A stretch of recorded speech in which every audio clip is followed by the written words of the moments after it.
stuff that it's a little harder for me to walk through, so I'm going to invite you all to explain it. Since I'm the host and sharing my screen, I don't see exactly what you see, but this is an opportunity now that I'm sharing my screen for in meetings. This is not in webinars, this is in meetings. Participants can actually select if they want to view, the speaker view, or if you want gallery view.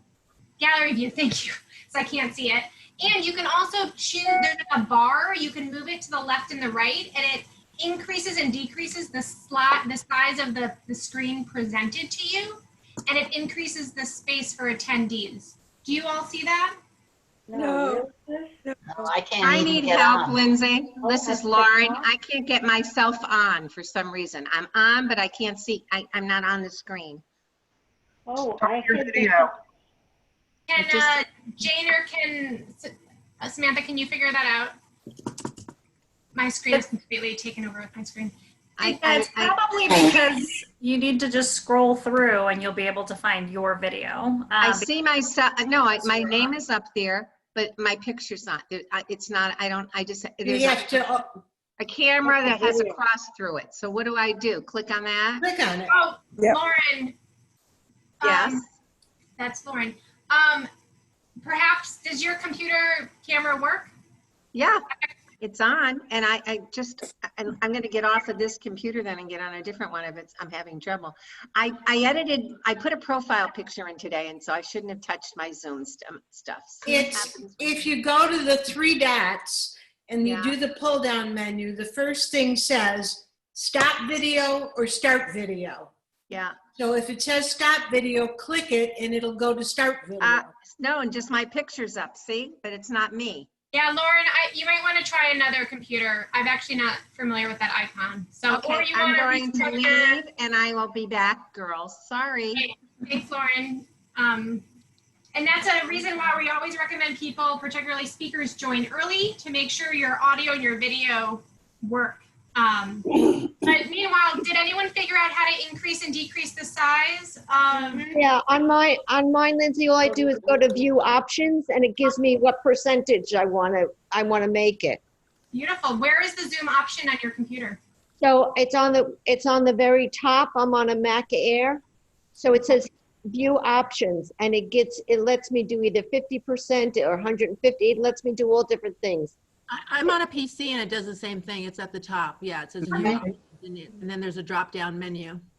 Lauren, I'm on an iPad and you can just do it with your fingers. Beautiful. So thank you. That's right. Thank you. I didn't realize Thank you for teaching each other how to work it. I think we're right about at 1:30. So I'm going to turn it over to Laura. And to get us officially started, maybe I'll take away my screen share just for the moment so we can see each other. And then Good. you, Laura. All right. Hi, everybody. Do you want us on mute? Probably. That'd be a good idea. Right now, okay. I have some very noisy canine coworkers, so I am usually on mute if I'm not talking. Otherwise, they tend to interrupt at egregious moments. Hi, everyone. My name is Laura Mon Ginsberg. I am on the NCJW board, and I am the immediate past president of NCJW Minnesota. So I am very excited to be with all of you today as we learn a little bit more about Zoom webinars. For me personally, I have been living in Zoom land for a long time, even prior to COVID. It has gotten worse with being at home. The other week, I broke my own personal record and spent 32 hours on Zoom in 1 week. Don't recommend, but I've gotten very good at it. So you can always hit me up if you are having Zoom issues of your own and need someone to troubleshoot with you. So I am excited to welcome you today to our NCJ webinar for leaders. We have a very uniquely tailored version of the series that is open exclusively to this wonderful leadership network and is dedicated to giving you an online space to connect and learn and get some more training and skills. So glad that you could make the time today. We are excited to go through some great tips and tricks today for making engaging and excellent Zoom webinars, especially as you may be considering taking different events online. So a few quick housekeeping items before we get to that. Please do mute yourself. That helps with background noise. You know, if you need to unmute during group discussions, we'll let you know when we're going to move into those times. But it's always just helpful to make sure that you've got your mute on to ensure that we don't have any unneeded conversation happening. If you have questions, please feel free to put them in the chat box as we are going. We will go through questions at the end, but sometimes the speakers are able to see those questions and answer them in real time if it's germane to their comments. Okay, if you have any technical issues, please feel free to also put those in the chat. Obviously, our team is on the webinar, so they will do their best to get to you as quickly as they can, but please do feel free to put any issues there. As you might have noticed, we are recording. You can see that in the upper left corner of your screen. So we will be making this recording available to you afterwards should you want to watch it again. And we were doing some hands-on workshopping as we got started here today.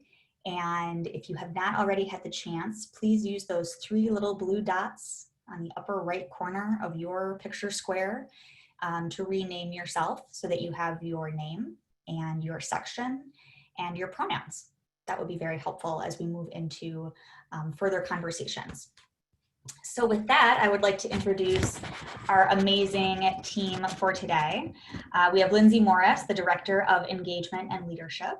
Lindsay supports sections with trainings and resources and networking opportunities and fantastic one-on-one support. In the last year, she has coordinated many Zoom events, as you are probably experiencing, including most of our recent NCJ webinars. She's eager to share what she's learned with you from her hand-on-hand combat here doing Zoom. She's been at NCJW for 10 years and spent the first 9 in government relations and advocacy, focusing on grassroots engagement and leadership development. Hello, Lindsay.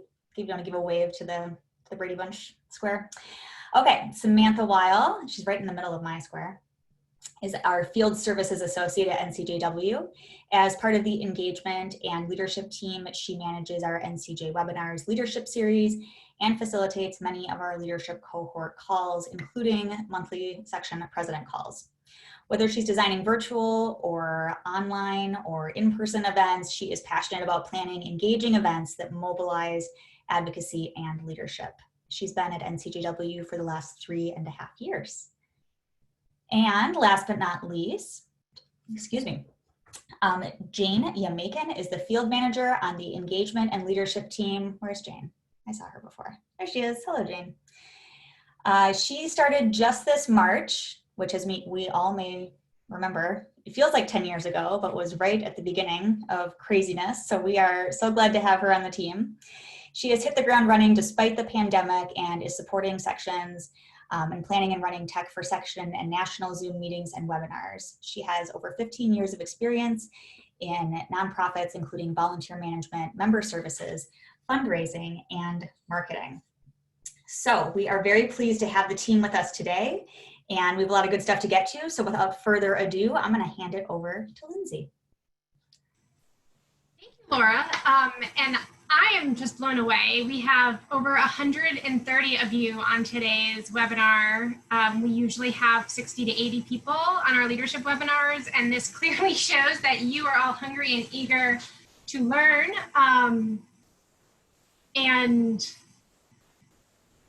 get more involved in using Zoom for your meetings and events and webinars. So we're so thrilled to have you. We have so many people. I actually just made Laura a co-host so she could help in case she needs to mute any lines that chime in, and feel free to, I want to invite you all to answer each other's questions in the chat. There's so much wisdom on today's call that I bet most of you could get your question answered by someone else. And so because there's so many people, because I'm actually navigating 2 screens and the PowerPoint at one time, I know Jane and Samantha are doing their best to keep their eye on the chat while also doing some of the back end, but please help me help each other and get your questions answered.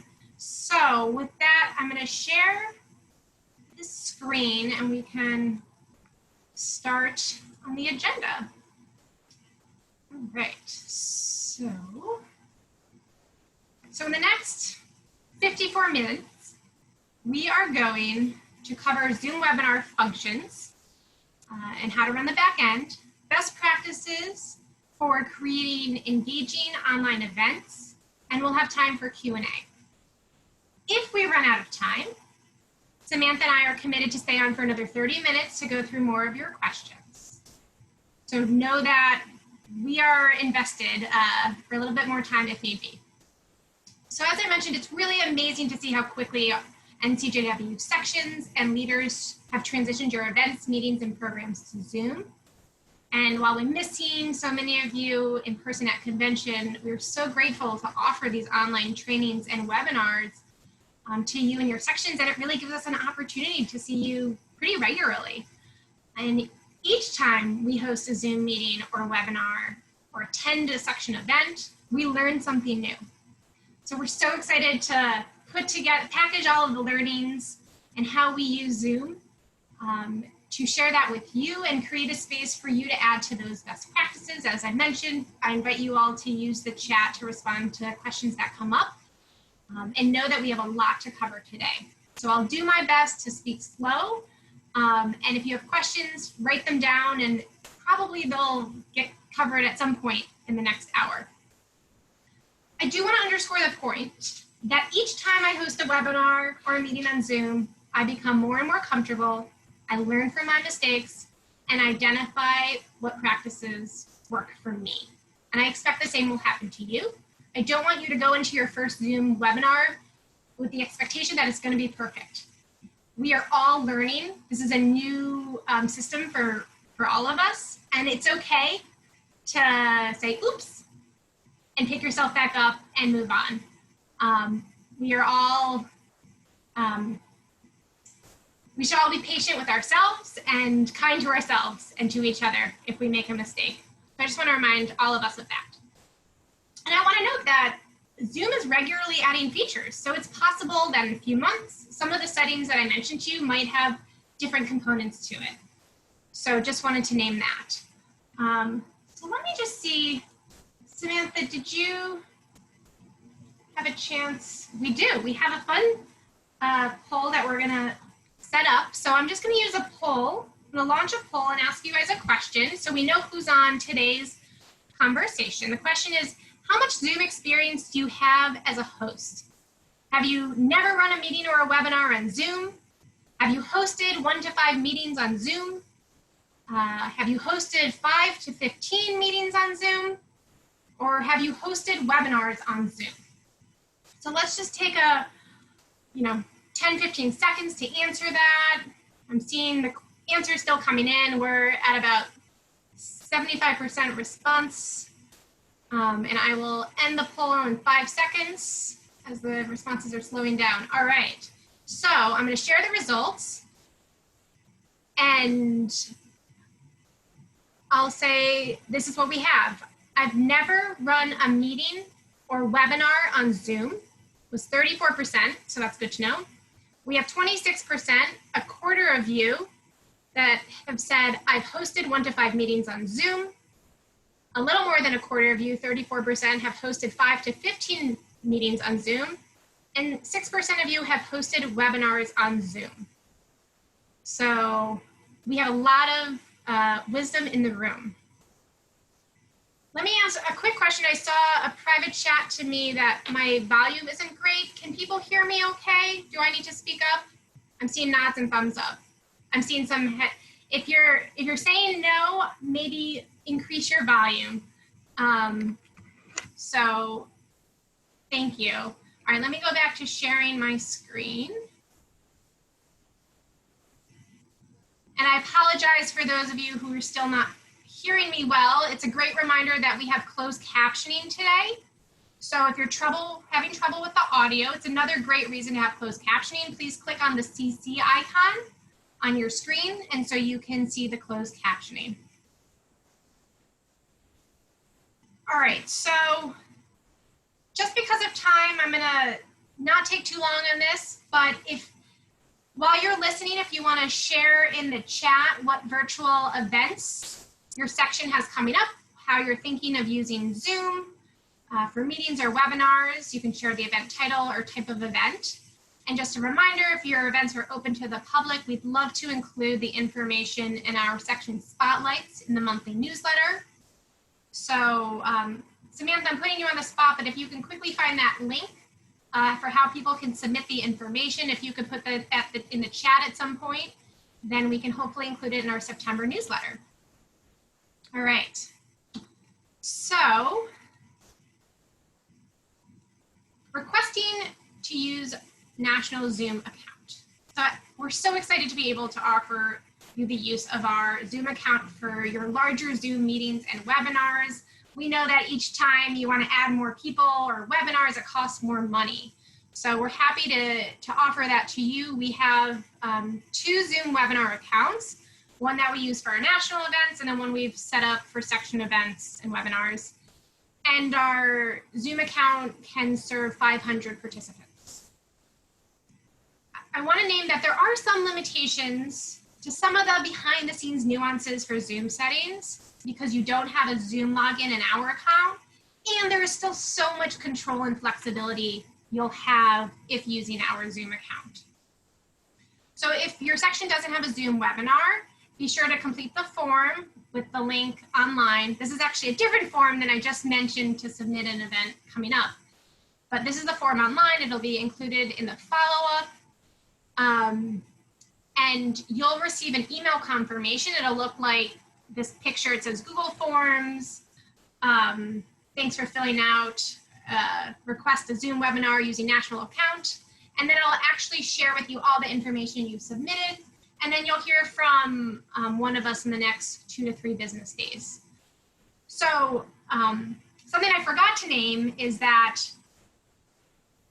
don't worry about taking too many notes in this webinar. I realize I'm saying a lot. We're actually going to share with you not only the webinar recording, but also our slides and the notes that we're using in the slides. So you'll have so much of the information. You'll be able to rewatch it. You'll be able to look at the slides again. You can go through our notes and all the pictures, screenshots that you'll see in a moment. So know that you'll receive that as a follow-up. You'll receive this link for requesting Zoom webinars as well.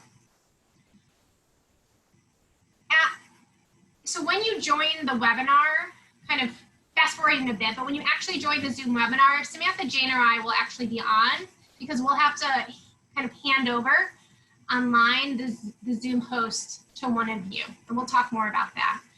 And then if you have your own Zoom webinar account, be sure to set it up in a webinar mode and not a meeting mode because the links are different. And take your time. Honestly, for any of you, take time to go through because I know many of you, your sections have your own Zoom accounts. Go through your sections. Make sure that it's selected that you can make someone else a co-host. Make sure that it's selected that you want to use a breakout room. And check the recording settings. And sometimes test that out. Samantha, Jane, and I spent about an hour or 2 last week testing out a lot of our functions. And so I encourage you to do that. So let's just take a minute to decide when using Zoom meeting mode or a Zoom webinar mode. So you're hearing me say, meeting versus webinar. There are actually 2 different modes, and as I mentioned, it's a different link. So most of our events are meeting mode, in fact. So today we're using a meeting mode.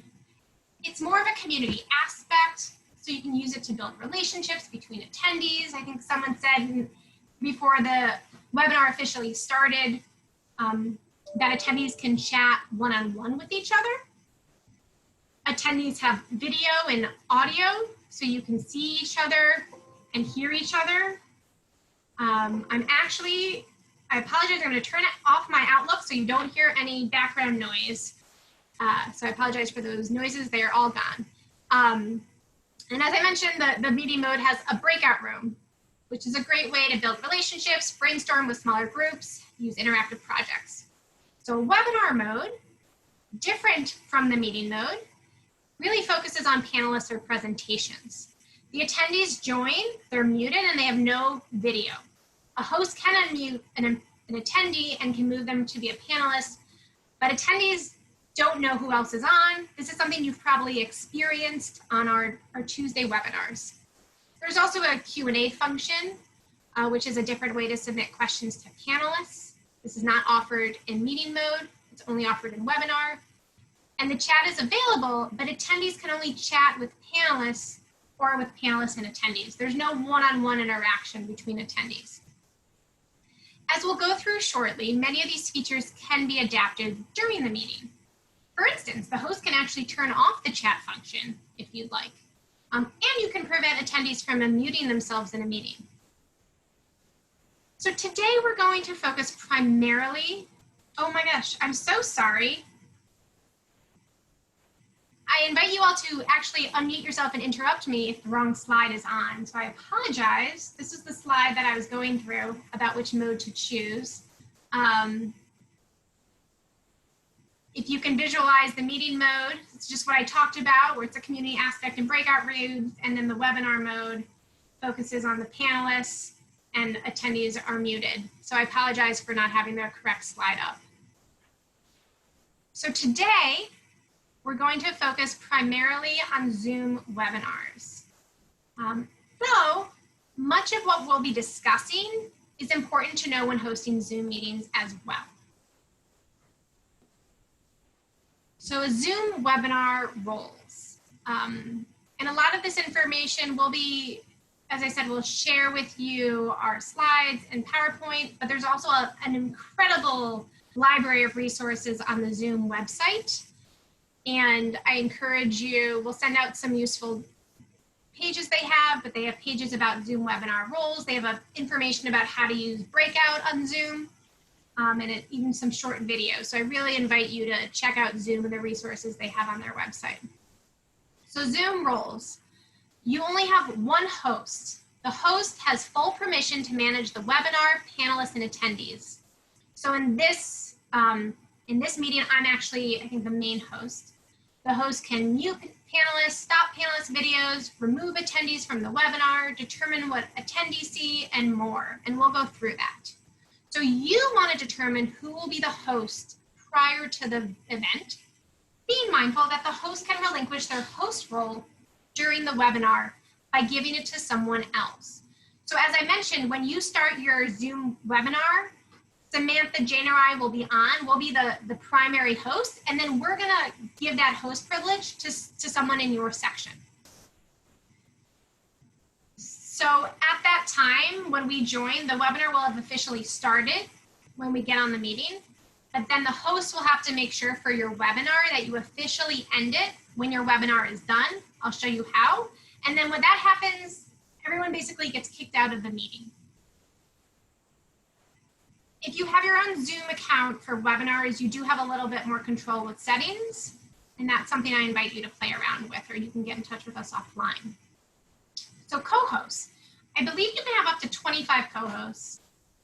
That's a lot. We generally have, between 2 and 4, depending on how big the event is.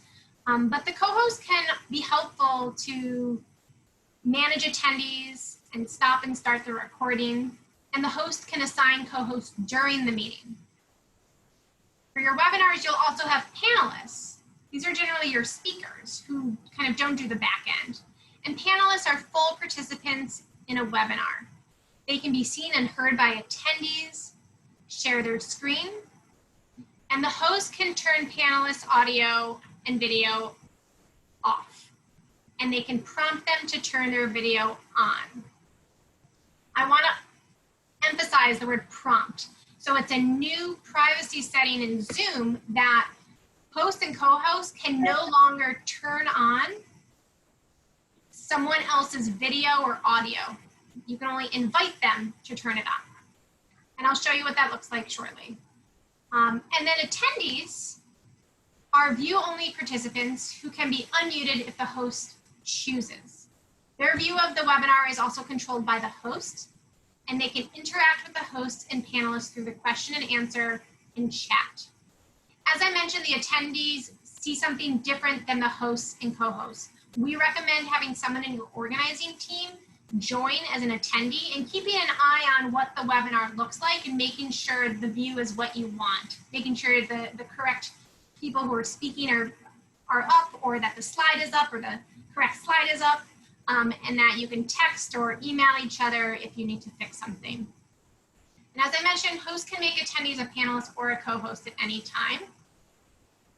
And also one little quirk we found out that sometimes if a host turns the video off of a panelist, they actually have to invite the panelist to turn their video on. Sometimes panelists aren't able to turn it on without the host inviting them to do so. So this slide just shows you how panelists and attendees might show up and different options, and we'll talk about that again soon. So there's also behind the scenes roles and responsibilities. So prior to the event, we encourage you to identify volunteers or staff to run the tech and to welcome attendees. You want to determine who will take on the following responsibilities prior to the event. And this one person could take up multiple, or you could have a couple of people be in a hospitality committee, for example. So you want to identify who's going to share their screen. So in this case, I'm sharing my screen. Start and stop the recording. Jane is starting and stopping the recording today. Coordinate speakers to ensure that everyone has joined the webinar, that the closed captioner is on, to prompt panelists to let them know when they're up next. And then the hospitality committee can welcome attendees, provide tech support, and watch and respond to the chat or Q&A. So we're going to head into the Zoom features and settings. We have lots of share screens, or like pictures of screens, and I want to thank Samantha and Jane for working with me last week to take these screenshots. I hope that some of the face expressions we've captured bring a smile on your face, because we didn't always prepare for when we were taking screenshots. So as I mentioned, we're going to focus on the webinar mode, but a lot of the features we're going to talk about are also options in meeting mode.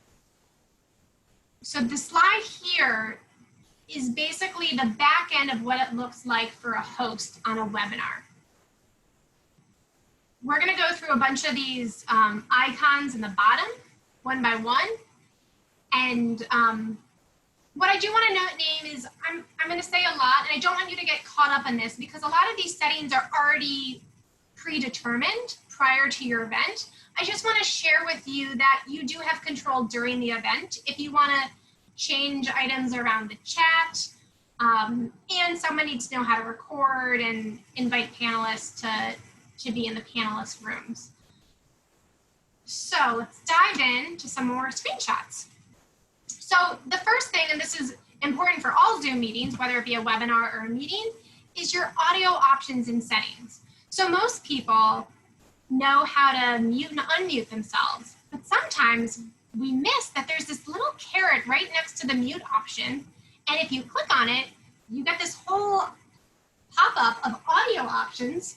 And I apologize, I'm looking to my right because it just started pouring, and I didn't expect that. But you have audio options, so I hope you see the slide. If you have a panelist or a speaker who's having an issue hearing, or you can't hear them, this is where you want to check, is the correct microphone selected? Is the correct speaker selected? This is something for, you guys right now could even check on your Zoom to click that toggle, and you can test your speaker and microphone. So that's an important component to know for all Zoom events and meetings. So the next one is your camera and video options. So I already saw some of you have fun virtual backgrounds. If you've been wanting to know how to what a virtual background is, the little toggle next to start or stop video, this is where you can choose a virtual background. And if you're someone who has multiple cameras on your computer, this is also where you can make sure the correct camera is set up for your Zoom meeting. All right, so options for host. So when you click over your video, you'll see as the host, you can start and stop your audio and video there. You can rename yourself. You can pin a video or spotlight a video, and you can hide the self view. So spotlighting a video, if you select it, it means all participants will see the video in the webinar. Pinning is something that all panelists could actually do for themselves if they wanted to pin someone's video. A fun thing that I recently learned is the hide self view. For those of you, or Laura, I don't remember how many hours, I think you said 32 hours this last week you were on Zoom. So there's often Zoom fatigue. There's lots of articles about that. I have recently started hiding self view, so I no longer see myself on Zoom. And that's an option that you all can do for meetings and for webinars. All right, so the next slide, options for panelists. So last week, Samantha was a panelist. And when I clicked on the 3 dots, remember we said sometimes the 3 dots are the magical key to find all sorts of information. On her, so Samantha's video was turned off this time because we were showing some different modes. When I clicked on her 3 dots, I had the option to mute her. I could ask her to start her video. As we mentioned, I can't turn Samantha's video on. I can only invite her to turn her video on. I could chat directly with Samantha. So in a webinar mode, we'll talk more about this. You can chat one-on-one with panelists. Panelists can chat with themselves. And I could make Samantha the host, but then I would lose my host ability, or I could make her a co-host. I could forbid her from recording. I could assign Samantha to be a closed captioner. This is how you might assign a closed captioner. I could take Samantha off of the webinar completely, or when someone's video isn't showing up, and I recognize this for some of you who have smaller screens, it might be very tiny size, but we'll get you the webinar and the slides so you can zoom in and see them. There's an option that says hide non-video participants. I often hide non-video participants for webinars as a host, so I know whose videos are turned on or off to make sure that the speaker's videos, who should be speaking at that time and video on, is actually on, and I'm not distracted by other people's screens when their video is off. So that's options for panelists that you can choose. So as I mentioned, you can invite a panelist or a host to unmute themselves or turn their video on. So what I wanted to do is show you, in this situation, we actually moved Samantha to an attendee role, which is why you don't see her anymore. But in this situation, I invited Jane to unmute herself. You can see, well, perhaps you can see on the left picture, there's a little, like a red icon with a slash. That means she's muted. So I clicked on this blue button where it says ask to unmute. And then this is a screenshot from her screen, she received a pop-up that says the host would like you to unmute your microphone. And then Jane could have chosen, should she unmute herself or can she stay muted? And so that's what it'll look like if you invite someone to unmute or turn their video on or off. I also want you to notice the different icon bars. So same exact pictures, right? But now I want you to take a look. I am host in this situation, and Jane is co-host. And if you look, again, I apologize that it's tiny, but if you look at the bottom bar, you'll see that Jane has less options. So Jane doesn't have the poll, she doesn't have the closed caption, and she doesn't have the more. So, and she only has leave, she can't end the meeting. Only the host can end the meeting and set up the closed caption. So those are just some differences between a host and a co-host. You see that the host has more ability than the co-host. All right, the participant icon. I'm sorry, yes, I want to move on to the participant icon. At the bottom, and I think this is the case for you right now in meeting mode, there's a participant icon. It looks a little different for meetings versus webinars. You all, as in a meeting, can click on the participant icon and see everyone who's on. In a webinar, participants and attendees can't do that. However, hosts and panelists can. So as hosts and panelists, you can click on the participant tab, and I circled it in red. That's where the icon is. And sometimes you get a pop-up, sometimes it goes to the sidebar. It just depends on how your computer is set. And you'll see there's an option for panelists and there's an option for attendees.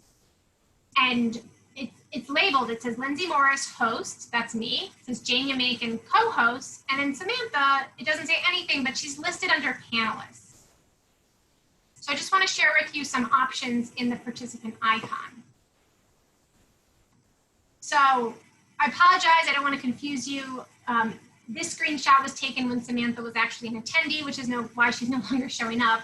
But in this situation as a panelist or as a co-host, I clicked on the 3 dots near Jane's name, and this is where I could stop her video, spotlight her video, I could make her a host, and I could assign her to type closed captioning, or I could rename her. So the participant tab really exposes you to a lot of different aspects, both for meetings and webinars that you might want to explore and that you'll want to test out during the prep session. So there's also a participant icon. So there's other options in the participant icon that I want to call your attention to. As we said, sometimes the 3 dots open up the door to many other things. So on the participant tab, when you're on the panelist side, there's these 3 dots in the bottom right corner. Again, it's circled with a red circle. Then this box pops up. I cropped this picture so we could zoom into the box. This allows you, if you'd like, what I'll say is the check boxes are already checked for the webinars that we set up. So when you're set up in your webinar, all panelists are muted upon entry, but panelists are allowed to unmute themselves and rename themselves. And it says allow panelists to start their video. And you can allow attendees to raise their hand. You could, if you wanted, you'd have to select it. You could allow attendees to view the participant count, how many people were there. And this is where you can select, do you want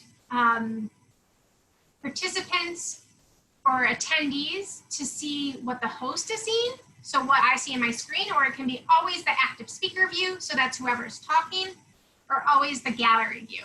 And the gallery view is used sometimes when it's a conversation. So if it's sort of a panel and you have 4 people speaking and you want all of their videos to show at the same time, that is when you would use a gallery view. Again, you're going to get all these slides and all these pictures, and we can go back in the Q&A at the end. And I'm very aware that I'm out of time, so I'm going to see if I can quickly go through this. The participant, I was clearly putting Jane to sleep in this picture, but I want to just call your attention in the participant icon, there's an option for attendees. So when you click on attendees, you'll see there's much less options, but you can invite an attendee to, you can chat directly with an attendee. You can promote them to a panelist. As I mentioned, attendees can be moved to panelists. That's how you're actually going to get your panelists over. They're going to join with the Zoom link. You're going to find them in the attendee list and promote them to panelists. And then you can make them a co-host when they become a panelist. You can rename them or you can remove them. So if someone is problematic, you can actually kick them out of your meeting or webinar. And then I just circled up here in red. This is an area where you can go from speaker view to gallery view as a host. The next icon at the bottom I want to call your attention to is the chat. Over here with the 3 dots, again, 3 dots open up many doors. You can decide if you don't want attendees to chat with anyone. You can remove the chat option. You can allow attendees to chat only with panelists. That's the mode that's set up automatically in your meetings, in your webinars. So if you want, you could select all panelists and attendees. Oftentimes we do that because we love when attendees introduce themselves in our webinars, and that allows them to introduce themselves. Chat options continued. Just wanted to call your attention if the chat pops up on the side view. You can also close the chat box or pop it out if you prefer. And then you'll see for hosts and co-hosts and panelists, in webinar mode, you can send a private message to another panelist or host, or you can send a message to all panelists or all panelists and attendees. So this picture really just shows you what it might look like. It's very similar to meeting mode. All right, we're getting into advanced share options. I just want to see. Samantha, do I have your okay to continue? I'm eating into your time. So let me just do a quick check-in. Yes, go ahead. Okay, thank you. So the screen share is where you, and I'll show you, there's different options, but you can choose who you want to share their screen. You can let all panelists or you can let all hosts. When you click, sorry, let me just show you. The little green toggle up, that carrot up, allowed me to do the advanced share options. But when I click on the screen share, and you all can do this actually both in meetings and in webinars. This is a meeting and webinar option. You can select which screen you want to share. So I have two screens, which is why in this option you see screen 1 and screen 2. I have two monitors, but oftentimes I don't use my screen share. I share directly to a setting. The other thing I want to call your attention to in this bottom left of the box, it says share computer sound or optimize screen sharing for video clips. If you're going to share audio or a video, make sure you select these options. It's really critical, or else the audio won't come in well, or sometimes it won't come in at all. And then the other option up here, you'll see when we're in basic, there's also an advanced setting. Oops, that's what I called your attention to, the share computer setting and optimize screen sharing for video. I forgot I highlighted that in red. And then moving on, I apologize, to the advanced, you could actually just share music or a computer sound from your computer and not share a screen. Okay, so views and icons for attendees. Just so you see this, this was a screenshot from Samantha. Samantha was an attendee at the time, and Jane and I were panelists. And as an attendee, Samantha could only participate in the chat. She could raise her hand or she could ask a question, and then she had audio settings. So that's it. Much less for attendees of webinars. This is getting a little bit into the weeds, but we are playing around for an attendee. If you're in a panelist view, if the panelist video is off, so I was the panelist at that point and I was speaking, in gallery view, it'll show up, it says Lindsay Morris is talking. However, if you're in speaker view and I was speaking, you would actually see my photo or my name. This is a little nuanced and in the weeds, so I'm gonna move on and it's something you might wanna practice to see how it'll show up. Closed captioning, I mentioned closed captioning, it depends how big your screen is. It usually shows up next to record. In this screenshot, I used my smaller screen, and so it was hidden in the more with the 3 dots. And that's where you can change the settings for closed captioning. And as I mentioned, the host has to end the meeting. So you would click end, and then you can end meeting for all. And if you click leave meeting, you can reassign the host to one of your co-hosts or panelists. Okay, so that's a lot of screenshots. I'm gonna take 2 more minutes to do a little bit of the practice and prep. What I'll say about practicing and prepping is make sure you practice, have at least a practice session with your speakers. And if it's your first time using a webinar, make sure you have just a practice session so you can click on all of these functions and we can set that up for you. Practice sharing a video, test out active speaker, gallery view, test out Wi-Fi. We actually encourage you to have a cabled internet, like a cable connection, Ethernet, so it's better if you have not great Wi-Fi. You want to make sure your speakers and co-hosts have what they need. Oftentimes we send a calendar invite with a link to the agenda and all the information that they need. If you have time to draft your follow-up and thank you emails, and always don't hesitate to reach out to us to confirm which national staff is going to join you for the beginning and make sure you become co-hosts. We encourage all speakers and panelists to join at least 15 minutes prior to the start time. It was amazing to have some of you all on early, but we had all of the panelists and speakers on early as well. And that's the chance for you to assign people roles to make sure they're the panelist or they're the host, to test audio, to rename speakers. Whatever is written for their video. If it just says Lindsay Morris, or if it says Lindsay Morris, National Council of Jewish Women, that's what all the attendees see, and that's what will be saved in the recording. So you'll want to, we encourage you to change that, make sure the name is correct, and it includes their organization. You want to confirm the chat mode that you want. Make sure speakers are muted and videos are turned off at the beginning. And it might be a good time to set up a group chat or an email for all the organizers in case you need to chat with each other behind the scenes. Who's going to answer that question? Does this, does the screen look okay to you? Is this the right slide? Who's up next? To do some of the behind the scenes stuff. Think of it as like a walkie-talkie. And then during the event, make sure you start the recording. Make sure you breathe, especially if you're doing the back end. And then after the event, set up the recording, and we will send you, you can either record it on your computer or you can record it in the cloud. If you record it in the cloud, it'll save both as a speaker view and as a gallery view. And if you want, we can send you the list of attendees who joined, and be sure to send out your thank yous. So with that, there's a lot of information. Talking about breathing, I just want to take a minute to breathe personally, but also for you all, because I think just in the time I spoke, I had about 80, 90 chats come through. So I shared a lot of information with you all. And I just want to underscore that you are going to get this information with the recording.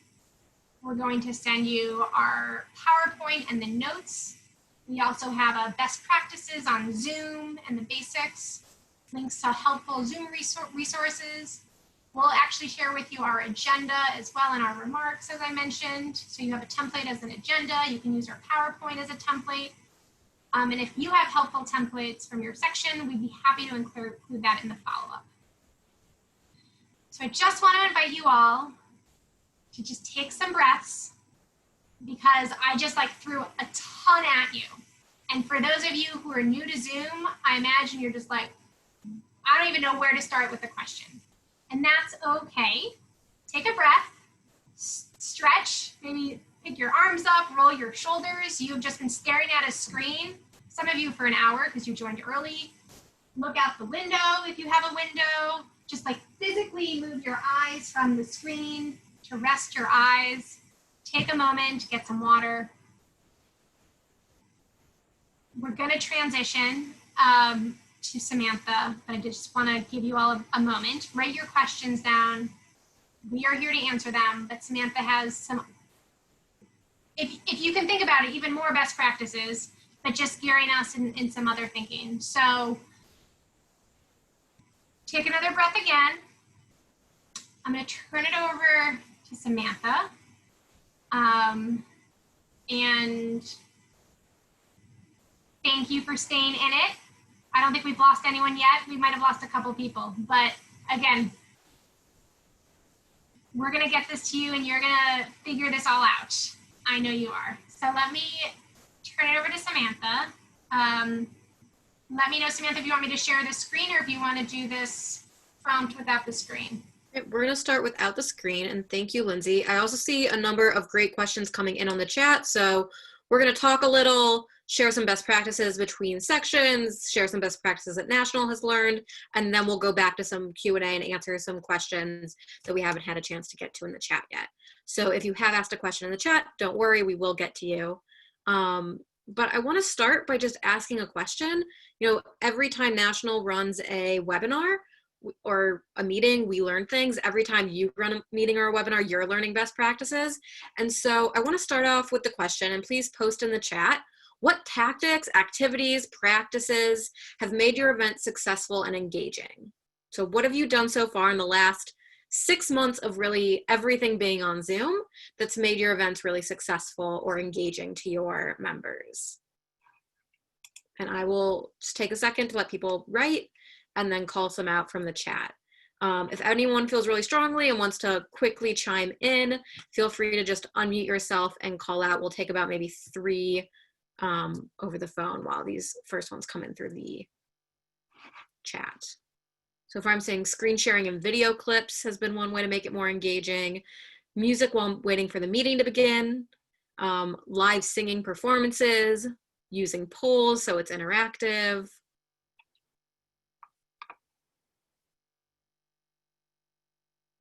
having exciting speakers, event runs without any issues, so everything going smoothly, latest book recommendations, so timely content, limiting questions to those entered into the chat box, muting everyone so we can really focus on the speakers and hear what's being said well, using breakout rooms to be more engaging and have small conversations and interactions, having a comedian come for a health forum, liven things up, having an interactive Havdalah the night before a board planning retreat to do some relationship building, marketing NCJW through the events. These are really great. So I'm going to encourage you, as I share best practices, feel free to keep adding your own best practices in the chat and what you've learned, because what we find is you all have a wealth of knowledge and expertise and experience. And just as National can share with you, we learn a lot from you and you are able to learn a lot from each other. A few more I'm seeing right now are how to highlight individuals for installation, or that might be a question. Doing a coffee talk with mystery guests to get people to sign in as another engagement tactic, and asking people their opinions on questions in the chat. Lindsay, if you can share the screen now, that would be great. So best practices. There's a lot of best practices and we really tried to hone into some things that might not have been covered earlier. So to start off, at the very beginning of your meeting, set expectations. You want to be able to, one, go over an agenda so people know what to expect from the next hour or 90 minutes or however long your event is. Those housekeeping notes are also really important, and we will share you our draft of housekeeping notes. They're in the best practices document. They'll be in the sample remarks we send you. But you want to make sure that your attendees know, one, why they're muted, how to engage during the meeting, whether chat is turned on or off, whether Q&A is available. If chat is turned on, you want to let people know how to interact. So on a webinar mode, you need to message all attendees and panelists, and usually change that to who it's to, or they will just accidentally email just the panelists. How to ask for tech support, whether it's an email or a phone number or just in the chat. You want to help people understand what they can control and not control. They cannot control gallery view versus speaker view in webinars, but they can control that in meetings. So letting people know they have those options. If you have closed captioning, go over how to turn those on. And like I said, there's a lot of things to set the expectations, but we'll send you our housekeeping notes so you see how National provides and sets expectations at the beginning of each of our calls. And once we've set those housekeeping notes, we really just use them for every single meeting. And if we learn something that we're getting a lot of questions and it needs to be added to housekeeping notes, then we add that for all meetings going forward. Just like you would consider accessibility for your in-person meetings, it's also a really important consideration. As NCJW, we strive to be an equitable and welcoming community, and accessibility is a big part of that. One practice we've started is that all of our webinars offer closed captioning. And so we use a company called ACS Captions, and we will send to you our contact person who you can reach out to. It is someone who joins live and live types the meeting, so that those who have trouble hearing are able to still engage with the meeting. You're able to ask for accessibility needs on your registration form, get a sense of who's coming, and then make accommodations accordingly. Sometimes, like you saw earlier, Lindsay would call out, like, read off the poll and read the numbers, and not expect that everyone can read your screen. If someone has visual impairment, we also do things like that, of if there's any graphics explaining what they are, so that is also accessible. And I'd love to hear from you if there are any ways that you're making your events accessible that I didn't mention just now. And so while we're waiting for some in the chat, I'll mention that the background really matters. Where you set up, how you set up. Lindsay talked about things like Ethernet cords and how to make sure in the preparations that you have good Wi-Fi, but you also want to make sure that you have good lighting. And so considering where are you going to set up?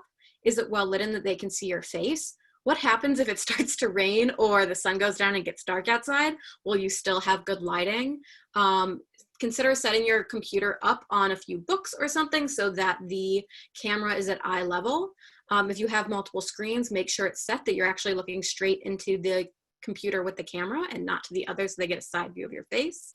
And then things like, how do you make sure that you have quiet? I think in the age of this pandemic, people expect that there's sometimes background noise and people have lots of things going on in their homes that they're zooming from. And where possible, it's always nice to be able to find a quiet location, particularly if you're speaking or running an event.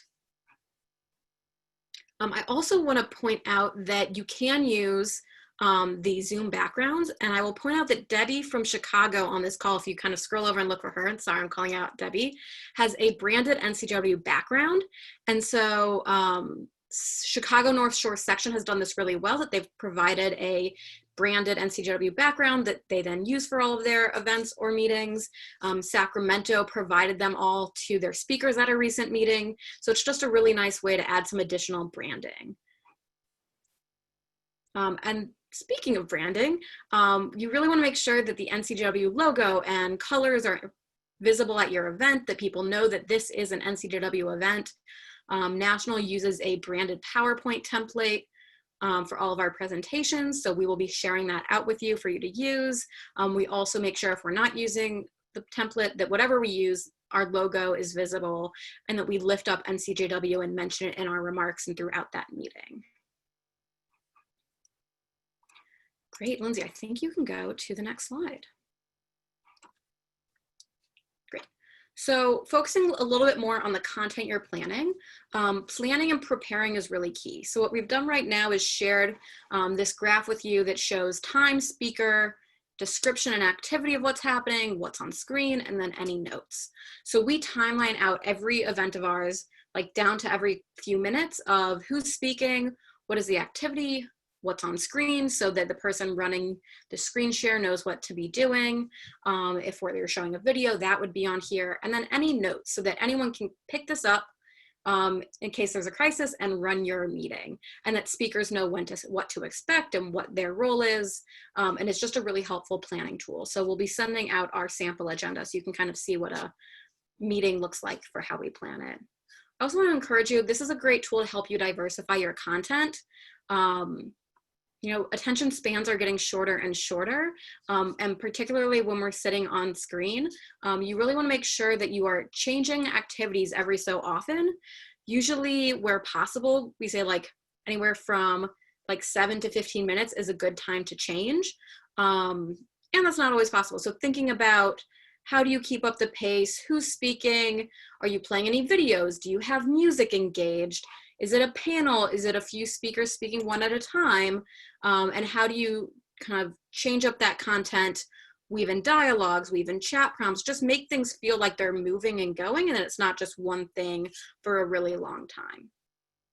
A few examples of this: Atlanta section led a women's Seder last spring that had great interactive components. They had some singing, they had everyone mute and then just a couple people sing so that the time delay didn't affect it. Miami's Mother of All Events had a great pace. They were a great example of diversifying your content. They had multiple speakers woven with video messages of those who couldn't attend. They opened with some singing, and they really tried to have different moments and really changed who was speaking, what was happening every so often.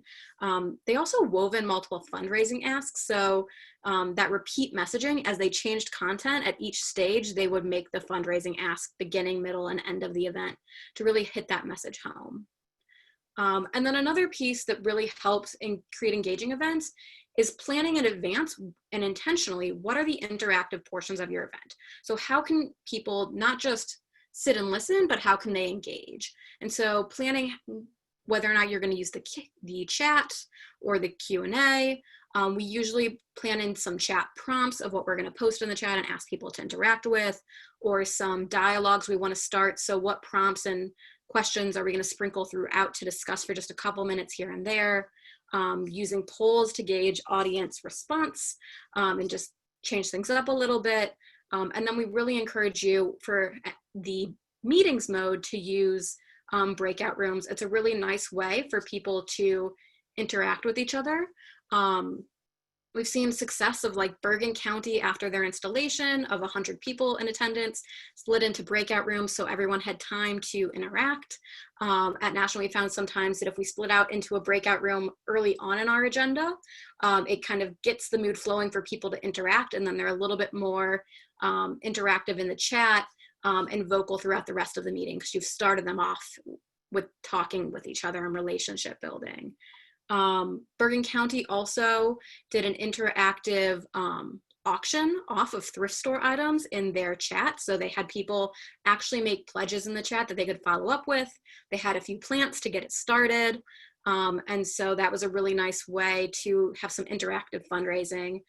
Sacramento section recently had a guest speaker that they did Q&A with, and they had pre-set up in advance how the Q&A would work. So they had people submit their questions via Q&A. There was someone who was assigned as their role in the back end to pick which questions they wanted to lift up, and then they texted them to the moderator, and the moderator didn't have to look in multiple places. They just had to look at their cell phone and then was able to really easily access those Q&A. So it ran smooth and there was an opportunity to interact. And then I would just say, consider the different types of virtual events you can plan. If you go in the chat right now and you scroll back to the beginning when we asked you what type of events you're planning, there's really a wide breadth of events there. I took a couple notes, so I'll just read a few off. We have sections doing fall fundraisers on Zoom, book clubs, book talks, movie discussions, monthly salons, get out the vote events, social programmings, happy hours, advocacy meetings, empowerment workshops, forums, bingo events, panels, guest speakers. We have virtual lobby days coming up. We have get out the vote letter writing campaigns. For back to school store, we had sections do card writing campaigns where they wrote cards to the children who would receive the backpacks as part of back to school store. So we really have amazing events, and I would encourage you once again, if you have any events coming up, you can really do all sorts of events through Zoom. It doesn't just need to be a lecture series or a guest speaker or panel, which is what we see most often, but you can really do some creative programming and have advocacy events, education, engagement and membership events, social programming, community service. Think about what events you would be doing in a normal year and then ask your question, okay, how could we make this work on Zoom? And sometimes it will work and sometimes it may not, but that exercise and programming piece, there's a lot we can do with Zoom and when we're creative. Lindsay, can you go to the next slide? Great, so there's a lot of challenges that we've faced this year, but one of the new opportunities is that Zoom allows us to reach a larger audience. There's less barriers sometimes for people to get on a Zoom meeting than to drive to a meeting at a certain time of day. And now it gives some flexibility if someone comes during a lunch meeting or in an evening right after they put their kids to bed. And it opens us up to audiences that are not local. So we're able to reach sometimes national audiences for a section event. I'm curious right now, how are you working to reach a larger audience? And then we'll share a couple of our ideas, but I'd love to see, what are you already doing to promote your events and advertise them and really capitalize on the opportunity that Zoom provides. So I see Facebooks and e-blasts, so emails.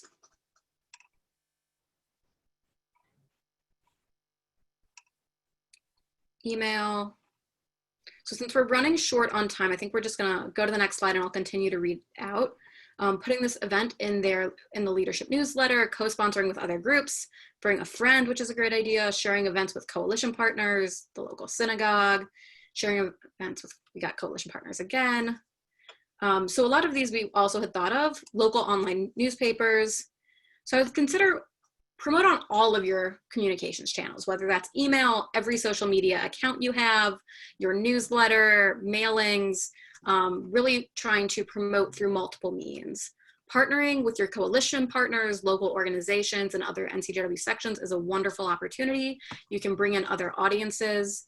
Our advice is that when you partner, make sure that there's a specific ask to the other organizations. So how do you expect them to promote this? Do you want them to post it on their social media? Would you like them to email out to their membership lists?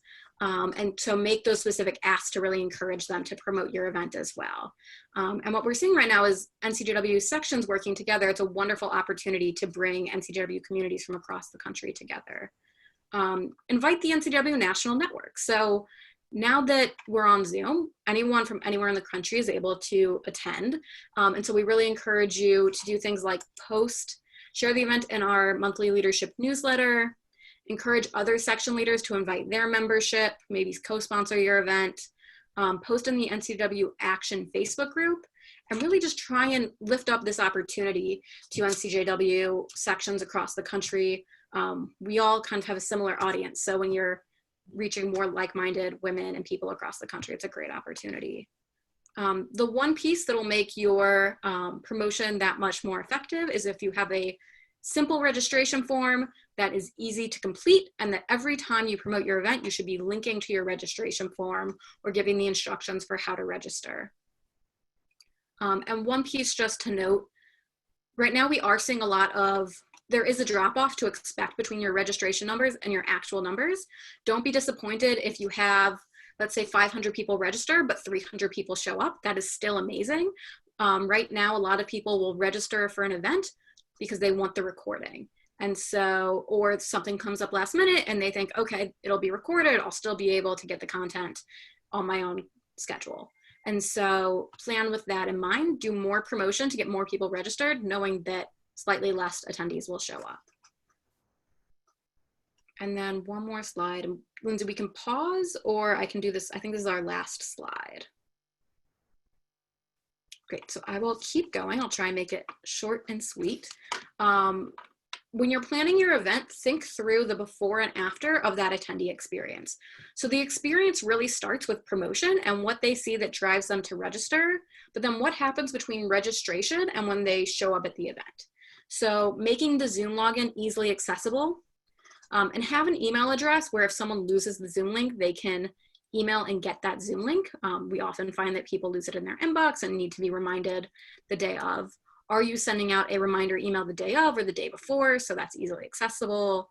Are you consider sending pre-reading materials or pre-meeting activities like sending a recipe or a gift bag? You know, we saw Miami section sent custom cocktail and mocktail recipes out to their leaders for their Mother's Day event.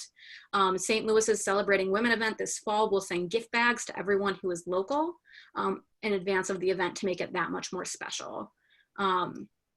And then make sure to include any last minute questions and like how to get in contact with you if something comes up. So a place to go. I also say, make sure that people are welcome. You know, if you have greeters as a role at your usual events, have greeters at your online events. Have a hospitality team that logs on 10 to 15 minutes early. They can greet attendees, they can ask people how they are and engage with them in the chat, and they can offer tech support so that all the tech issues are solved so that you can start your meeting promptly. And then the last piece I would say is plan your follow-up ahead of time. So draft your follow-up email before the event even happens. You really want that email or follow-up to happen within 24 to 72 hours after the event so it feels timely. You want to make sure in that email to thank your attendees and your speakers. Make sure you're thanking your speakers additionally in one-off emails personally to them.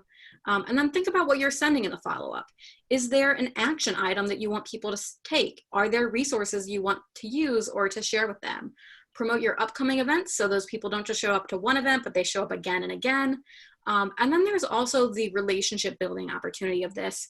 You know, engagement and membership may look a little different this year, but each event is an opportunity for engagement in that follow-up. So if you have capacity, we would really encourage you to personalize some follow-up. If someone is new and has never shown up to NCJW before, send them a personalized email thanking them for coming, how excited you are to see them and hoping that they'll show up again or to learn about their interest. Or if you have even more time, send a personal phone call to greet them and learn a little about that person and hope to engage them more in the future.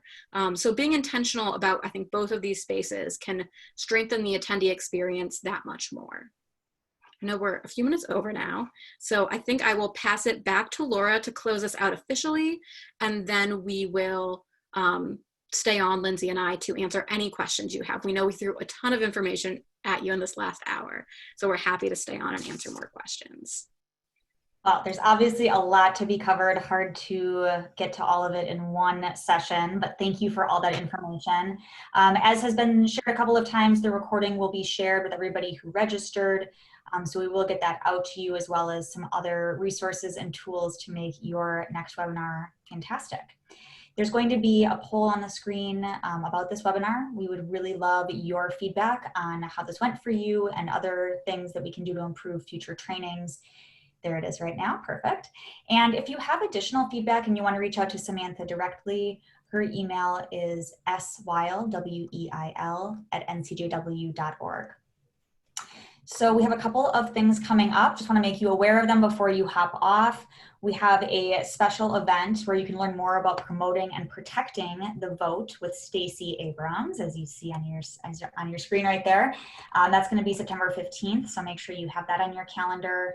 Our next NCJ webinars will look at donor engagement and journey mapping, something we can all use a refresher on as we find new ways to connect with donors. And we will have a Women Take the Stage event on August 26th, so that's coming right up, 9 p.m. Eastern, free virtual concert and rally marking the centennial of our 19th Amendment. So please join us for that as well. My thanks to Lindsay and Samantha. This is such a great thing that we are offering to our leaders all over the country, and it's so great to see so many of you online today. Thank you for being here. Please hang out if you have additional questions, and have a great afternoon. Take care.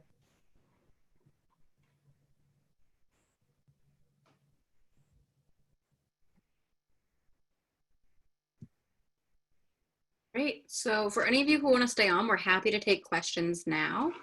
It looks like we've been getting a few questions about fundraising. So Jane, do you want to let me know what that question was or who asked it, and we can? Sure.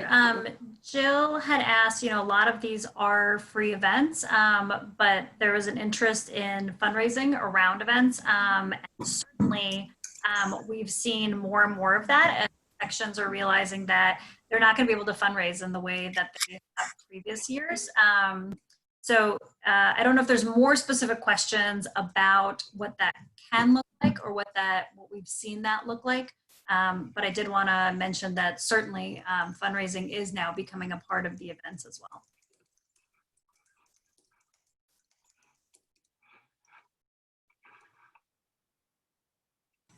Jen, I know you've been involved with a lot of our fundraising events, not to put you on the spot, but I'm curious what you've seen so far.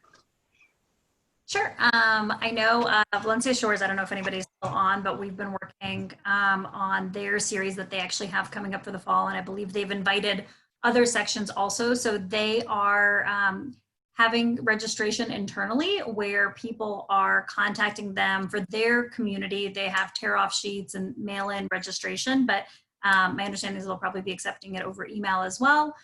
They're collecting donations ahead of time, and then only the people who register are receiving the Zoom information to sign in. So there is some concern, I'm just going to name it because it's something we spent a lot of time talking through, of people sharing the Zoom links. And so some of what we've discussed with them is, while we certainly can't prevent every possible instance of someone sharing the link, what we want to try to flip that narrative and reframe is, what a wonderful problem to have if more people want to join us, and what an opportunity that is. So as you can all see with a meeting, you can see the participants. With a webinar, when you're on the back end as a host or a co-host, you can also see all of the participants. And Zoom actually also captures, at the very least, the email addresses associated with anyone who's joining. So you have the registration for your event and you're able to cross-check it. You can actually have that as a role. So many of you probably saw me looking off a little bit to the side today. That's because we also internally do tracking of attendance. And so we try to capture more information, for example, the sections that you're all joining from, in addition to what Zoom offers us. And that's one way where if you see somebody who's joined, you can reach out to them right then and there over chat, or you can follow up with them later and say, how wonderful that you were able to join us. We're so glad that this program was of such interest to you. Here's what we're doing in our section. Your donation supports this work. Your donation for this program enables us to provide these services in our community, and this is why it matters. And so really drawing people in. And again, hopefully we will always have that wonderful problem of people joining us when they're not expected. And we know from previous times that always happened, right? We always had people show up at the last minute at the door and say, I bought my ticket, and then they're not on the list. So that's always been a part of it. And now it's just happening in kind of a virtual environment. Thanks, Jane. I would also say a couple ideas, like we mentioned, Bergen County has done auctions in meetings, and so having an item asking people to put their pledges in the chat and having a couple plants to get it started. I've seen, sections make a fundraising ask and ask people to put pledges straight into the chat for what their donation will be, and then follow up individually. We encourage you to, in the follow-up email, ask for a donation, or in the first one, ask for a suggested donation. Here's what we're suggesting, 18 to 36 for this event, similar to what something might be in person. Even if it's not required, you can always suggest it. If you don't make the ask, it's unlikely people will give. But if you do make the ask, there's a higher chance that someone will give. Thanks, Samantha. I want to answer 2 questions in the chat. And then related to this, lift up something Sarah said, and then Lauren, I see your question, so you'll be up next. So related to fundraising, Sarah from, I believe, New York said you're considering having a pre-event VIP virtual event before the main virtual event. Does anyone have experience with this? So if you do, please put it in the chat. And I think that's a phenomenal idea. I would recommend making sure you have a different Zoom link for the VIP event. And I actually think Cleveland did something like that with Sheila before one of their opening events. I don't know if anyone from Cleveland is on. But there was a question that was easier answered by speaking it instead of the chat. There we go. Nancy asked, did I hear you say at a past meeting that if I make everyone a co-host, then they can move themselves from room to room? So this is a resource we'll include in the follow-up. Samantha, if you can take a note of that. There's a fantastic blog that explains how to use Breakout, let me say this only can be used in meetings. It cannot be used in webinar mode, only meetings. If you make everyone a co-host, you can basically send people to different breakouts, and you can theme the breakout. So if people want to talk about food or books or the weather or justice, then by making everyone a co-host, they actually have the ability to move themselves into different breakout rooms. And you can actually see who is part of different breakout rooms. It's something we used at an all staff meeting to test it. I think, Samantha, we did it on an all president's call, right? So yeah, August section. We'll send out the article in the follow-up email. I think it's a fantastic way to create interactive and side conversations and let people choose which conversations they want to go to. So I definitely would recommend trying it, but with a smaller group first, because as you'll see, the host still needs to do some back end. Some people can't actually move themselves, so there's a little bit of some quirks with it. And then Judy asks, for recordings, if the attendees are in gallery view, will the recording also be in gallery view? So I wanted to talk about this because this has been a learning for us. If you heard me in the beginning say, make sure you test your settings, including your recording settings. So we discovered a couple months in that our recording setting was set up so that only speaker view was recording, whether the actual event be in gallery or speaker view, we were only recording it in speaker view. So all of our webinars online are actually only in speaker view. Not because that's how we hosted them, that's just because how our recording setting was established. So what we've done now, if you were to record your meetings in the cloud, you will have we've set it up so it's both speaker view and gallery view. And that's something you should be able to do in your back end. And I actually encourage you to experiment with that and test that for your meetings. My colleague Shannon and I spent, an hour 2 weeks ago prepping for the abortion lobby day last week. Was that only last week? Maybe it was 2 weeks ago. Making sure the recording is how we wanted it. So, practice, test things out, test out recordings, check your settings. And, I mentioned you have to add a setting that you can allow to add co-hosts. I think Jane and I For some of you who were in a leadership webinar, we discovered that we didn't have the breakout room set up. So there are all these things, and sometimes you have to move on your feet quickly and think creatively and how to address them, but it's always good to check out the settings. So that's what I'll say about the recording. And then I think some other questions came in. Pamela Gordon asked, registration help needed. And I don't know, Lauren, if this is your question, but after I say this, then you can jump in. But what's the best way to collect information and automatically send back the Zoom link? On Google Forms, you can actually set it up to create a automatic response with information. You have to add an app to a Google form. That's the first thing that comes to mind for me, but I'd love for people to put in the chat what you all use for registration forms. And then Lauren, because I said you were next in the queue. I have a couple of questions, and I hope that they apply to everybody. Microphones and music. If we're doing a show, like a piano player, if you have suggestions about that, I'll give you all my questions and then decide which ones you want to answer. And also, who is the person, if you could send us an email, in Bergen County who did the auction, and the person in Chicago who did the live entertainment, because we're planning on things like that, and it would be nice to hear what they did and what their positives and negatives were. And also, you talked about closed captioning and we could turn it off before. I'm on an iPad. There was no place for me to turn it off. I did go into the more kind of thing, and it seemed that you could only do that if you were the host. So that's a question. Thank you. Who has the Bergen info, Samantha or Jane? So that was actually a fun thing. They had some thrift store items that were at Ruth Seidelman's house that had not quite made it to the thrift store. It was actually some of her mom's jewelry.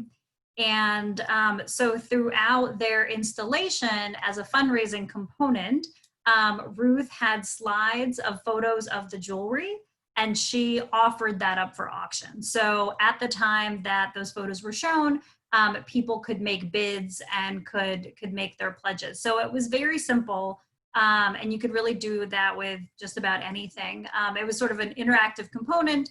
It also had that fundraising aspect that allowed them to also bring in a little bit of extra donations with the installation. Thanks. And then you had questions about music. Samantha, do you want to? Yeah, so there's a few things with music. And Barbara Kaplinsky wrote a pre-recorded entertainment. And that's what I've seen work best for other organizations when I've gone to Zoom events, is that they're playing a pre-recorded clip, because that way you know it works, you know that the sound all works, and that all you have to do is play it and then share your computer audio, and you don't have all of the what happens if questions, because it's already captured. I would honestly ask your musicians, because they are professionals or they do this, what is the best microphone that they can use for their instrument, having them test it, pre-record it, make sure it sounds good. Sometimes it will take editing them together unless you film it on Zoom. So some organizations I've seen have had each one recorded separately and then edit it together, but then you need someone who does video editing, versus have an earlier Zoom meeting with them, have them record through Zoom, and hopefully it works properly and you don't need to enter the editing space. One important piece to note, if you're going to post it online, like to YouTube, there's a lot of copyright issues. And I'm not 100% sure of how it works if it's a cover. But I know if you just play a song at your event and then you try and upload it to YouTube and it's a well-known song, YouTube will recognize it and then will prevent you from posting and publishing your video until you remove the audio that you haven't paid for. So that's fun. You can buy royalty-free music if you'd like. You can play music ahead of your event before you hit record. So if you want fun, upbeat pop music before you start your event while people are just gathering and joining the Zoom, you can do that.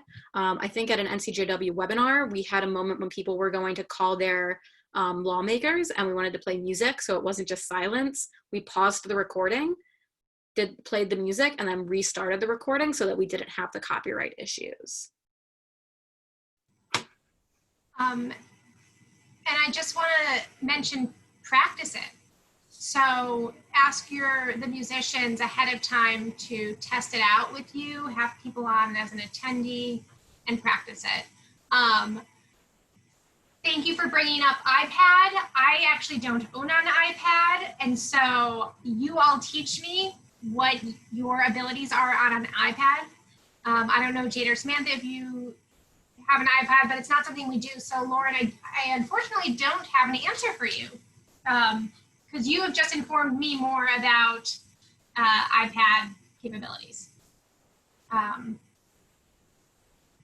like to share something I just learned. This is Rita in Cleveland. When I've attended Zoom conferences and they're talking about registering voters and getting up different tabs so that we can see different screens, I didn't realize when I have on full screen instead of exit full screen, on full screen, I can't see the tabs up there. And I also didn't know how to add new tabs. I just discovered the plus at the top of my screen to add tabs to links so that we can give voters all the information they need and help them vote. Thanks, Rita. I saw 2 hands. I saw Bev and then Natalie, but now I'm not seeing Bev. So Natalie, why don't you go with your question, and then Bev, I see you again, you can go next in the queue. Lindsay, I'm embarrassed to say that I can't find my question. Natalie, sorry, not you, but if you had a question, you're up next. But Natalie Weinstein, I apologize. I forget there's, and then Natalie, if you have a question, you can go up next. All right, thank you. And then Barbara, I see your hand. Natalie, let me ask you to unmute yourself so maybe a pop-up will come, but we can't hear you. There you go. Right. Okay. Hi, everybody. It's Natalie Weinstein. I have a question. Can you hear me? Okay. My question is this, and I may not be using the correct terminology, but when I attend a Shabbat on the Beach service, and there are 2, and if it rains, the rabbi plays from his house and the cantor plays from her house to a Shabbat. And I don't know what the terminology is. Is it split screen? Is it anything? But we're planning on doing a concert in Sarasota for our whole section. And first of all, ladies, I've learned a tremendous amount, so let me thank you. But Samantha, when I write to you and I say split screen, I don't know if I'm using the correct term. And when you say share screen, how do I get it to be like a full thing? And then I could figure out the gallery, or I could do a webinar. So if I'm not using the correct terminology, I'm sorry. No, don't apologize. That's why I was clarifying, because there's a lot of things that split screen could mean. So it's probably easier in webinar mode, because in webinar mode, you only see your panelists. So if you only have a few panelists, you can split the screen between 2 people, or just 4 people, or a smaller amount. So what would happen is you would have webinar mode on, you would have your panelists, and then if you only wanted to show 2 of them at a time, everyone else would need to be muted and have their video turned off. And then only those who are unmuted or have their video turned on would be seen. Sorry, just to be specific, you have to select gallery view, Natalie. Yes. So you can't be in speaker view. In speaker view, only one person's video is showing. In gallery view, you can have the 2 or the 4 shown at one time. And their audio and video of the 2 people, they're going to be in 2 different sites. So their is on, correct? Yep. They have to have both their audio or video on, or whichever. Okay. Sorry, Samantha, if I cut you off. I just wanted to name that. The piece I'm not sure about is if you use meeting mode. I know we can spotlight a video. Can we spotlight 2 videos, Lindsay? I don't know how to do that. If any of you discover that. If you only want like 2 to 4, like key people seen, then you have to use webinar mode. Meeting mode is not the right setup for that. We'll use webinar mode, and so listen, ladies, you have really done me a major favor because I've been racking my brains about this. So both of you, you get my big thank yous for doing this. And Thank Samantha, you. as always, you always come through for me. Thank you. In a couple months, you're all going to be training your other organizational partners on how to use Zoom webinars. All right, Barbara Kaplinski's up next, and then Joan. Yes, I also want to thank you, Samantha and Lindsay and Jane, for a very informative session. Thank you so much. My question is just, do you know about software that would allow you to synchronize a number of musicians or a cappella singers? I know there's a guy who's done 17,000 one voice productions, but just wondering if you could direct me to that. I haven't heard of anything that does that outside of like paying someone to do it. And I haven't even heard of someone who I know who does that either. I'll tell you, to be honest, when we want to try something new with Zoom, I spend time just Googling it. And so it's not great advice, but I think that is the advice I would give you, is to start Googling that question and see what comes up. And there's a lot of resources out there right now about Zoom, whether it's through Zoom's help docs, which is a great library of resources, but also just a lot of articles about people doing live music performances and trying different creative things through Zoom. I would encourage you to reach out to local colleges, like the music teachers, or even if you've seen your synagogue do it, or local organization, ask them how they did it. I mean, I've seen like videos of one person somehow records themselves 9 different ways and syncing all the music. So there's clearly capabilities. We are just not clear of what those are. So if you see someone you know who does it, I would ask them as well, I think, and then tell us. Okay, thank you. Joan, you're next up. And then before we go back to Natalie, let me know if you have anyone else in the queue. Natalie, do you have a response to this question specifically? Yeah, I do. I think you do it through the app Montage. And that's how you get all of the people singing, and you can do, and you have to play with it, but download the app Montage. Thank you. Is Joan still on? Yeah, I'm still here. Here you are. Okay, it's my honor to do the installation for the Greater Philadelphia section. And I really need help. I've been doing it for the last 30 years, but I'm kind of stymied. What I had in mind was to be able to see the people that I'm installing, and I think there's almost 15 people. Is there a way to highlight them as I mention their name and what the person's going to be doing? You mentioned somebody did an installation. Somebody Are you using webinar or meeting mode? I don't know. So, they're doing it as a part of our general meeting. There's a speaker first, and then we're following up with the installation. So if you're doing it in this mode, where you see all of the boxes of people, you can, the host can spotlight someone's video. So what you would do is when someone's introducing, Lauren Brownstein, incoming co-president, I can I'll show you all right now. I'm sorry, Lauren, I'm putting you on the spot, but I spotlighting Lauren's video. Do you all see how Lauren, I hope she just popped up for you all. Right. And I just canceled it, so you can go back to gallery view or speaker view, however you want it. So that would be, spotlighting, and you want to be sure to do spotlight and not pin. Pin only changes the setting for you. Spotlight changes it for everyone. And there's a doc in Zoom that was helpful, which is when I learned about that yesterday.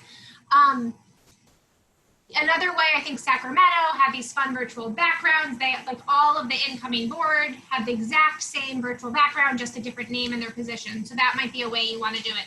If you use Zoom webinars, you could pull them all over as a panelist to spotlight them. Or, as I'm coming up with ideas, or you create a PowerPoint, right? And you have a slide for each of the board members. So you share a PowerPoint screen, and you could do that either in a webinar or a meeting mode, and you just have a slide for each of your incoming board members, with a headshot or an action shot, and something about them. Oh, thank you, Samantha and Beth, or Samantha, you can show a movie or a video clip. Well, sorry, you're actually answering Beth's question, but you could also do a little video about all your incoming board members as well.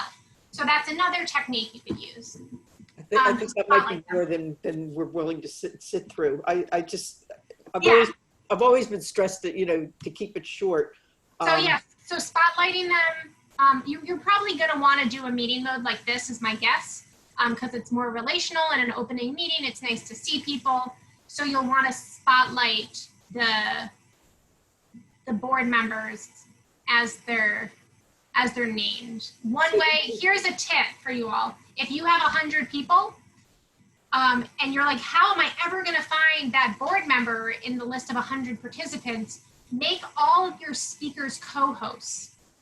Because what it does is it puts everyone, all the co-hosts on the participant list get bumped up. So that's just a tip so that you can find the people you need to find. Or the people who log on first are usually the people who show up on your main screen. And so if you ask all of your speakers to log on 15 minutes early or even 20 so that none of the attendees are there, then they will show up on like your default screen first, help you find them as well. All right. I would also encourage you to either post this question in the NCJW action group or have someone have your president posted in the Facebook group for section presidents. A lot of sections have already gone through installations. And so you might be able to get connected with a couple people who've chaired their installation and have ideas that they could share with you. And it was Bergen County that I actually. Bergen, that's what I thought you said. Okay. I think we're actually having a presidium of 5 people. It's a little complicated. All right. Yeah, they had 3. They have 3 presidents, so it's. Yeah. Okay. Thank you very much. Thank you. I want to actually read this question in the chat. I mentioned it earlier, but it's so important because I've messed it up. So Bev asks, in order to show a movie on your computer, what do I do to show it in the meeting? And Samantha said, you can show a movie or any video clip by sharing your screen and clicking the share the video player app. But what's important is you have to share computer audio for the best quality audio. So we, like in an all staff meeting, we were gonna do like a fun film, like video, and it was like 2 or 3 minutes when you only have like a 30-minute meeting, and then the video didn't work. And I just remember in that moment being very stressed because everyone was like, I can't hear it. So this is one of the things you want to practice ahead of time in your prep sessions. But can you all actually share your, I don't want you to share your screen, but can you all click on the bottom and click share screen, or have we blocked access from that? When you click on that, does a box pop up? You're muted, Linda. Yeah, you blocked access. It says host disabled participant. All right, screen sharing. Let me see if I can change that. Because I just want you to visualize it. When you pull up the box, there's 2, it's gonna ask you to pick your screen selection, and then there's different boxes for each app on your computer. Samantha, but then at the bottom, there are 2 check boxes. One says share computer sound, and the other says optimize for playing video clip. You wanna check both of those boxes. It's really easy to miss. So I would write yourself a little note on your agenda, but you have to click those 2 check boxes at the bottom in addition to selecting which window of your computer you wanna share in order to make it work best. Great, I clearly enabled it because Sharon is sharing her screen.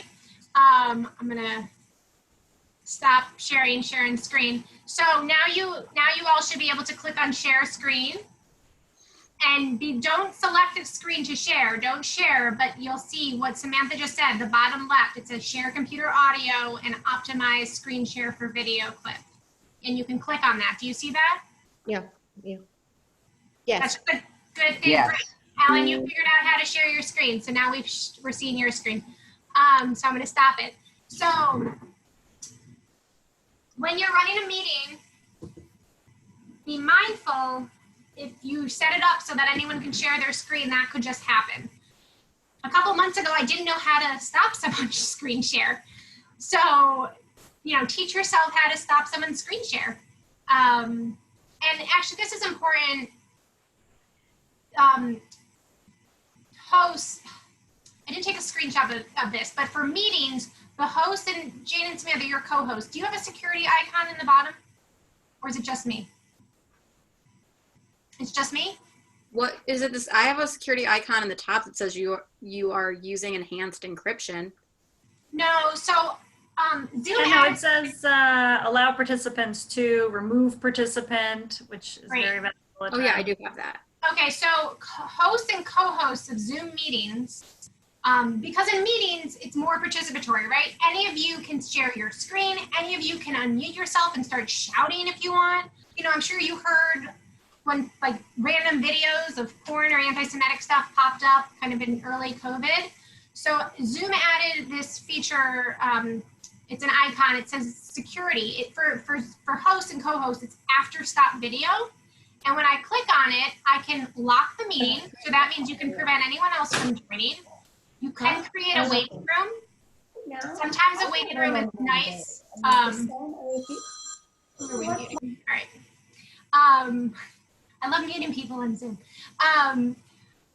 You can create a waiting room. That's something you might want to learn more about. It's a feature that sometimes is nice. Particularly for meetings, it allows kind of all the organizers and speakers, you can actually practice ahead of time by keeping the waiting room on so it doesn't allow anyone else to join until you're ready. But then it allows you to remove a participant. You can allow participants to share screen or chat. So you can like remove all of these interactive functions. And so people don't, for lack of a better word, infiltrate your meeting. But basically, so it stops the infiltration. So we basically keep everything open, which clearly we didn't have share screen open.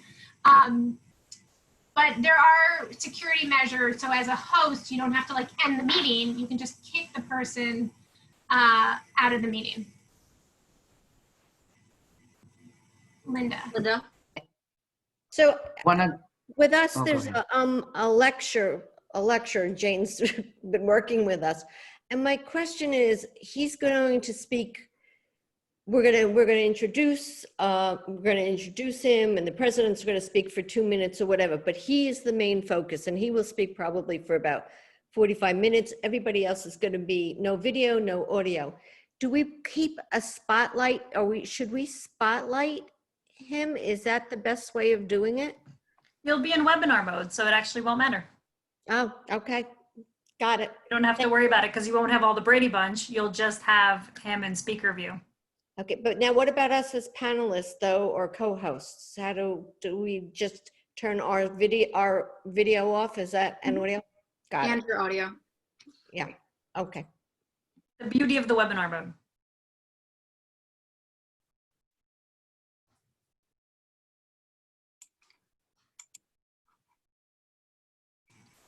So To the be question that just answered, came up, we are using the security feature in order to remove someone who's being disruptive from a meeting, or not just disruptive, but usually like offensive and problematic. I was on a Zoom call one time that, not NCJW, but Together Louisiana, where somebody hacked in. And not only did they kick him out right away, but they closed down the chat because he was saying typing some really horrible things in the chat. It was a really bad experience. So make sure everybody understands that can happen at any time. May I share just one thing? This is Barbara. I just want to show you this. Barbara, before you share it, I just want to, Okay. and I'll turn it over to you. I just want to recognize our closed captioner, Stephanie, has stayed on for an extra 40 minutes. And Stephanie, I want to invite you, if you have to go, like normally interpreters can only sign for 20 minutes before they swap. So you have been typing closed caption for almost 2 hours, and I want to applaud you for that and thank you for that. And also, if you need to hop off, totally understand. You've done a yeoman's work in typing all that we're saying. So thank you. I just wanted to name that, and I can turn it back over to you, Barbara. I just wanted to share my virtual background. The kids. I'm going to spotlight your video so people can see it better. There you go. It's from James Corden's website. I'm so jealous. I can't get backgrounds to work on my computer at all. Yeah, my computer is not compatible with backgrounds because it's old enough. This kind of looks like what I think every national staff person's home wants to be, because we have a lot of cats that come to our Zoom meetings. All right, I'll stop being silly. And go back. And if you don't know how to do Zoom, oh, oops, I muted myself. If you don't know how to do a Zoom background, this is one of the many, many things you can learn from the Zoom help docs. There's usually screenshots. It's usually step by step. I really encourage you, if you haven't used that resource, just take some time and look through it. Or when you have a question, before taking time to reach out to someone, just type it in, see if it's there, and then if it's not, go to your next step. But they really have a ton of information captured in their library. All right, did we answer most of your burning questions? Is there anything we didn't get to? Kathy wrote me a private message. I think it was when the question came up about how to ensure the correct speakers are shown, and just Kathy reminded me that you can set it to hide non-video participants. My understanding, Kathy, and I didn't think this was the case, that's why I'm calling attention to your message. So I thought, this is something I want you to test out in your prep sessions. So, because when we tested it out, it's not what I thought. I'll tell you what I thought, and then I'll tell you what we experienced. So as a host, I thought I had to hide all non-video participants. We're talking about, this is for webinars. So in a webinar mode, you can hide non-video participants. That means if their video is not up, I can basically remove them from my screen. You can also do that in your meeting mode. If you find someone whose video isn't up, you as a participant, just in meeting, not in webinar, you can click on their 3 dots and you can hide non-video participants, and it'll remove all the non-video participants from your screen. Something you can change on and off. So as a host for a webinar, I thought I had to do that for all non-videos to prevent, like, so on my screen, Kathy Cantor has a box that just says Kathy Cantor, to prevent that from showing up on the webinar. I think Zoom changed their setting, because when we tested that out last week, the only videos that showed up were people who actually had videos, unless someone was speaking, and then it sort of popped up. So I'm just going to jump in real quick, because I've got, so that I can answer you, because I've got a Zoom with a parent in my nursery school class in a few minutes. We were finding, what I do when I do these webinars is I have it on my laptop, I'm the host, and I also register and put it on my iPad with the sound block so that I can see what participants see at the same time. And we were finding that the photo was showing up, like when I had my video off and my photo was showing up, or just a block with the name. And we were able to eliminate that and just leave the 2 people that we wanted on the screen sharing. We had the moderator and the panelist. We were able to do that by hiding the videos. I don't know if they've changed it. We've done 2 webinars. We have our next one this Sunday. So yeah, that just was a workaround that seemed to be. Yeah, that was our workaround too, but I think they changed it. So that's why you're hearing me being like, I don't know, because I still don't believe it, but they might have changed it. So this is, again, where I say practice, practice, practice. Right. Test it out exactly what Kathy said, whether you're the host or if you have someone who can join as a participant, so you see exactly what the attendees see. I think Thank you. I gotta hop up.